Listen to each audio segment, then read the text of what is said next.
네, 오늘의 마지막 세 번째 정리. 세 번째는 지금 볶음보에서 지금 두 번째까지 왔고, 마지막 세 번째는 볶음보 해석에서 가장 중요한 요소에 대해서 말씀드리겠습니다. 제가 개념적으로 말씀드릴 거고, 지금 이 전에서 응력 변형률 똑같이 그냥 만족하는구나 라는 거 했고, 여기서 D 해시고 여기까지가 D다, 여기까지가 B고 여기까지가 H다. 이게 자연스럽게 쭉쭉쭉 되셔야 됩니다. 이렇게 해서 이렇게 되고, 사실은 여기가 어떻게 돼요? 이 녀석이 입실론 S 해시다. 이렇게 되면 압축축 철근의 변형률, 여기가 입실론 T의 해시라고 해도 되고, 그죠? 이걸 보통 두 줄로 있고, 만약에 하면 요 D까지는 이렇게 두 줄로 있었다면 요 중간까지가 D였을 거 아니에요? 그럼 입실론 S로도 쓰고 이렇게도 씁니다. 어쨌건 인장측 철근이다. 여기서 제가 의미하는 거는 해시라고 썼네요. 제가 이렇게 입실론 T다. 어쨌건 인장측 철근의 변형률. 그리고 여기가 입실론 U, 극한 변형률로 해서 0.003이지만 의미적으로는 콘크리트 변형률, 콘크리트에 대한 변형률이에요. 그죠? 기호는 어쨌건 여기는 콘크리트의 압축축 최연단에서의 변형률이 그렇고, 요 해시 붙은 거는 이 D 햇의 위치에서의, 지금 현재는 이 입실론 T는 D의 위치에서의 변형률이다. 똑같이 성립한다 라는 거 했고, 등가 응력 블록 성립한다고 했지? 그런 거 하나, 이 정도로 등가 응력 블록. 그래서 여기까지가 이렇게 뭐가 돼요? 0.85 FCK AB가 된다. 여기까지 중립축까지가 C였다. 그리고 또 하나가 여기 요 압축축 철근까지는 요 해서 그 위치에다가 이렇게 작용한다. 지금 같지 않습니다. 요 2분의 A 지점과 여기가 A인데 이 반 지점 요 0.85 FCK AB랑 다른 거예요. 여기가 제가 뭐라 그랬어요? 뭐라 그랬죠? AS 해세 FY가 아니다 라고 말씀드렸죠. 아직 모른다라고 말씀드렸습니다. 항복했는지 모른다. 근데 인장도 인장은 어떻게 아냐? 인장도 제가 말씀드렸지만 누나한테 동영상이 왔네요. 그죠? 이렇게 입실론 T는 뭐랑 엮여 있다고요? 최대 철근비랑 엮여 있다고요? 그러니까 물론 나중에는 다 확인합니다. 왜냐면 최대 철근비 기준으로 확인한다는 거는 인장측 철근의 변형률을 확인한다는 거고, 인장측 철근의 변형률을 확인했을 때 최대 철근비가 만족한다는 거는 0.0049 입실론 2 곱하기 입실론 Y의 최대값보다 크다는 거니까, 이미 입실론 Y의 2배 이상 변형했다는 거니까 거꾸로 어떻게 된다고요? 항복했다고요. 즉 최대 철근비를 만족하면 이렇게 철근에 대한 변형률이 있으면 여기가 입실론 Y니까 2배 이상, 여기가 이 입실론 Y죠. 여기 이상은 가는 거니까 무조건 FY가 됐을 거다. 여기가 FY니까 응력 변형률에서 이렇게 해서 우리가 아무렇지도 않게 ASFY라고 쓴 거는 사실상 인장 측을 약하게 하려는 우리의 설계 컨셉과 이렇게, 그죠? 이전 두 번째 정리에서도 말씀드렸듯이 아무리 강조해도 지나치지 않기 때문에 이렇게 해서 그렸던 거다. 근데 압축 쪽을 무조건 압축축 철근이 항복해야 된다는 기준이 없다. 즉 항복 안 해도 기준에 어긋나는 게 아니니까 우리는 꼭 체크를 해야 된다. 왜냐면 결국은 뭐예요? C = T인데 0.85 F, 지금 압축 쪽은 0.85 FCK의 AB에다가 플러스 AS 햇의 FS가 뭐랑 같아요? AS의 FY랑 같다는 식을 풀어서 뭘 구해요? 중립축. 그죠? 중립축을 구해요. 지금 FCK 알죠? AS 햇 알죠? FS 모르죠. 지금 생각해보면 얘는 어떻게 결정되는 애예요? 여기의 변형률은 C를 알아야 결정된다고요. 왜냐면 입실론 S의 압축 철근의 변형률은 C를 알아야 C분의 입실론 U에다가 곱하기 어떻게 돼요? C-D 햇이라도 비례식을 써서 구하잖아요. 얘를 모르면 얘 0.003, 얘 0.003, 얘 압축축 철근까지 거리 아는데 C를 모르면 이 인장책 철근이 항복했는지 알 수가 없다고요. C를 알아야 여기 압축축 철근이 항복했는지 알 수 있다. 즉 그것은 인장력은 압축력과 같다는 식을 통해서 구할 수 있는 거다. 즉 요렇게 요 식을 통해서 우리는 뭘 구한다고요? 중립축 C를 구할 수 있는 거다. 우리는 사실상 당근보에서도 마찬가지였지만 중립축 C만 구하면 응력 변형률 곡선 걷다가 평면 유지 과정을 통해서 압축력, 인장력 다 구할 수 있다. 그죠? 결국 중립축을 구하면 우리가 구하고 싶은 많은 대부분의 값들은 다 구할 수 있게 됩니다. 즉 그렇기 때문에 요식을 구한 거고, 그런데 핵심은 뭐예요? 핵심은 뭐냐면 얘를 모른다고요. 결국 얘를 A 값을 베타 1 C일 텐데 콘크리트 강도에 따라 베타 1 결정되는 거. 결국 A를 구하든 C를 구하든 이 녀석을 구해야 된다. 왜냐면 B 값은 알 테니까. 그죠? 이 방정식 풀면 나올 거 아니에요? 그죠? 즉 여기가 변수다. 근데 결국 아까 뭐라 그랬죠? 압축 철근은 항복할 수도 안 할 수도 있다. 즉 복근보에서 가장 중요한 요소는 뭐다? 압축 철근이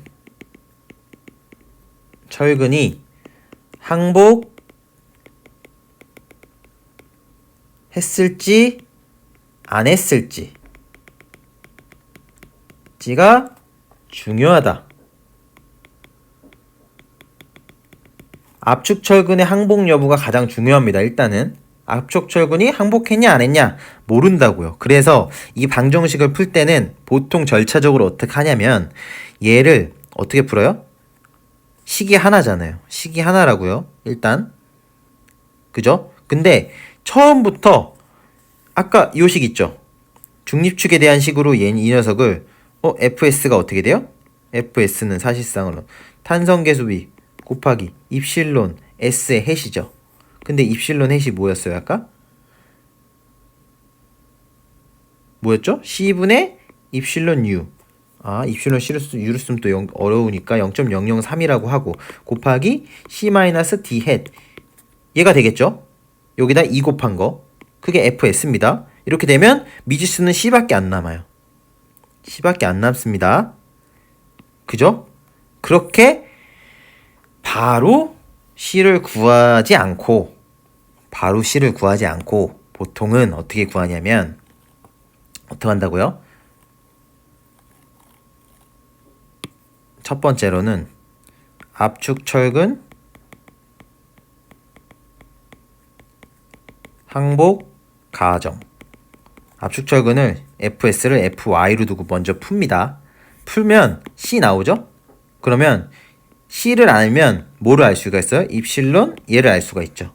그런 다음에 얘를 확인합니다. 확인해 보면 항복했으면 항복했으니까 내가 FI라고 둔 게 문제가 없네. 그 중립축 푼 게 C 값이 맞구나 해서 쭉 풀어나가면 되고, 만약에 확인했더니 0.0 입실론 Y보다 작다. 항복을 안 했다.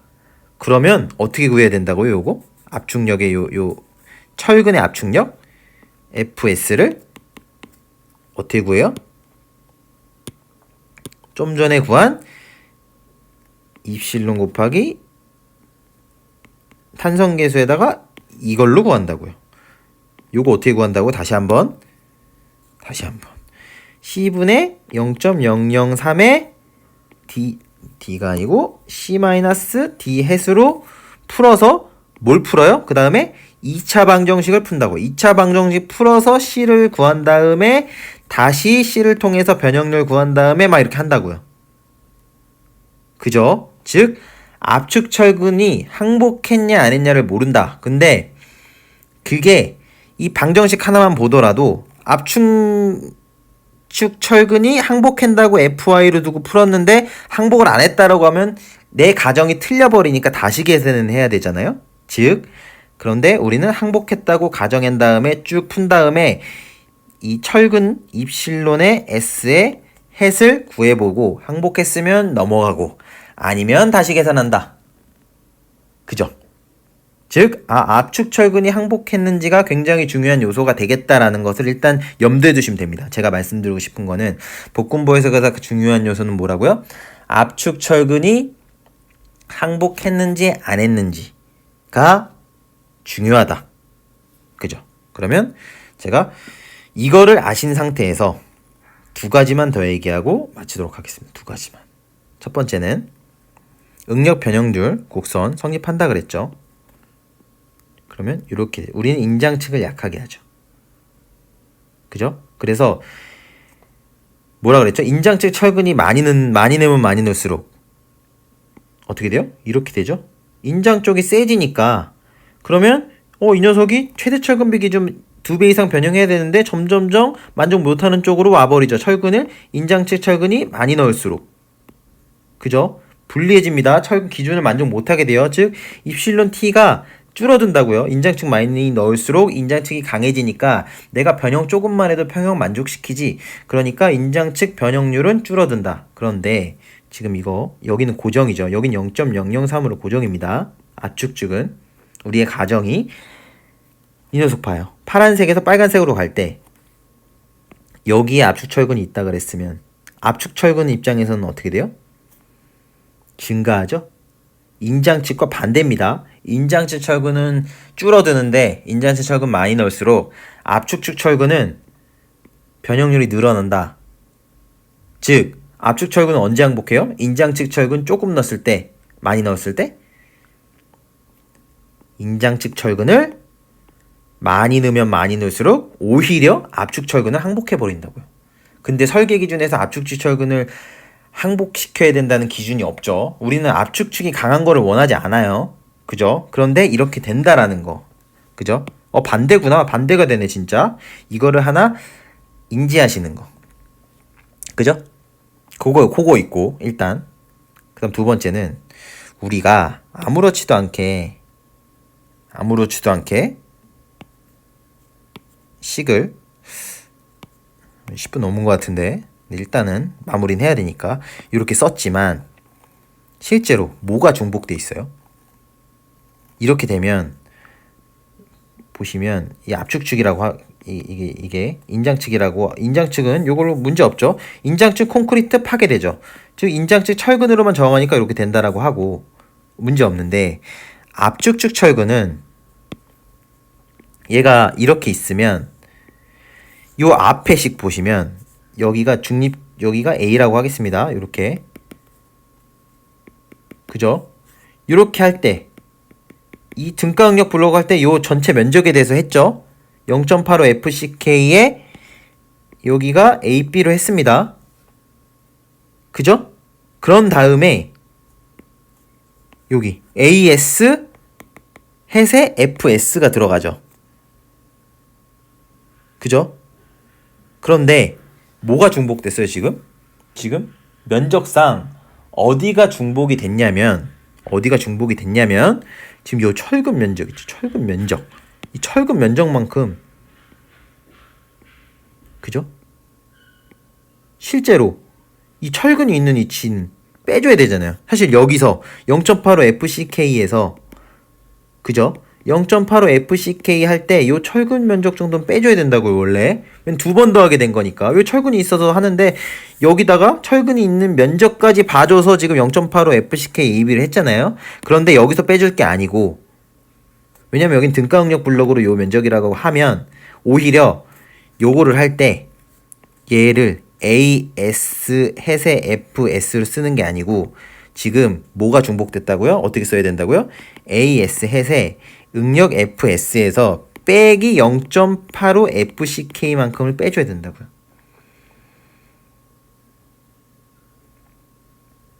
그죠? 지금 옆으로 보면 이런 거예요. 이렇게 있고 여기가 A고 그죠? 이렇게 헷갈리니까 다시 한번 이것까지 하고 오늘 정리 마치겠습니다. 이렇게 있을 때 여기 등가응력 블록 이렇게 있다고 할게요. 이렇게 있다고 했을 때 여기 0.85 FCK죠. 그죠? 여기까지가 A라고 하겠습니다. 여기 중립축은 여기 있다고 하고 여기가 압축력 작용한다고 했을 때 실제로 0.85 FCK AB에다가 요 전체 면적에 대해서 등가응력 했잖아요. 근데 실제로는 요 철근이 있는 위치는 콘크리트가 없다고요. 여기 콘크리트 없잖아요. 그죠? 여긴 철근이 있는 위치인데 근데 전체적으로 하고 여기다가 플러스해서 철근이 있죠. 즉 원래대로라면 요 정도는 빼줘야 된다고요. 요 정도 철근이 있는 위치 정도는 뭘 받으면 안 된다고요. 여기 요 0.85 FCK의 응력 정도를 이 면적만큼은 빼줘야 된다고요. 그래서 AS 햇 곱하기 0.85 FCK 정도는 빼줘야 된다고요. 이렇게 철근에서 빼줘도 마찬가지죠. 뭐 앞에서 빼줘도 되는데 앞에는 어쨌든 등가응력 블록 했으니까 여기서 이렇게 빼줘도 결국 마찬가지잖아. 요 면적만큼의 콘크리트 응력은 빼줘야 되는 게 맞다. 이거 이해하시겠죠? 원래는 맞다. 그런데 아마도 요 면적이 크지 않으니 콘크리트가 저항하는 것에 비해 크지 않으니 혹시나 이게 문제집이나 다른 어떤 교재들을 보실 때 얘를 당연히 그냥 빼고 하는 경우가 많아요. 설계적으로는. 그죠? 그런데 예전에 막 이렇게 철근 빼서 막 이렇게 단면 치환할 때 뭐 AS에서 뭐 하나 N-1 빼주고 이런 거 할 때 이거 철근 빼줬는데 왜 이거는 그대로 그냥 0.85 이거 없이 그냥 AS 햇에 FS가 됐지? 라고 고민하실까봐. 만약에 여기에 빠져 있다면 어떤 거다? 요 AS 햇에 0.85 FCK가 이 전체 0.85 FCK AB에 대해서는 뭐 크게 이거를 뭐 C값을 좌지우지할 정도가 아니니까 그냥 설계적으로 이 정도는 그냥 러프하게 빼버려서 그냥 계산한다 했네 라고 생각하시면 된다고요. 근데 원칙적으로는 사실 정확히 계산하려면 요렇게 아마 요걸 생각하셨다면 생각하신 게 맞다고요. 요거를 빼고 하는 게 더 정확하긴 하다. 근데 어떤 교재나 이런 거에 따라서 요 정도를 그냥 무시하고 그냥 그냥 0.85 FCK AB에 AS 햇에 FS로 그냥 쓰는 경우도 있으니 그럴 때는 요거는 그냥 조금 그 정도의 오차는 무시했네 라고 받아들이시고 쭉 넘어가셔도 된다. 그리고 실제로 문제 푸실 때는 요걸 고려해서 빼주셔도 전혀 잘못된 게 아니다 라는 것까지 말씀드리면서 네, 오늘 생각했던 이 정리에 대한 거를 모두 마치겠습니다. 네, 감사합니다.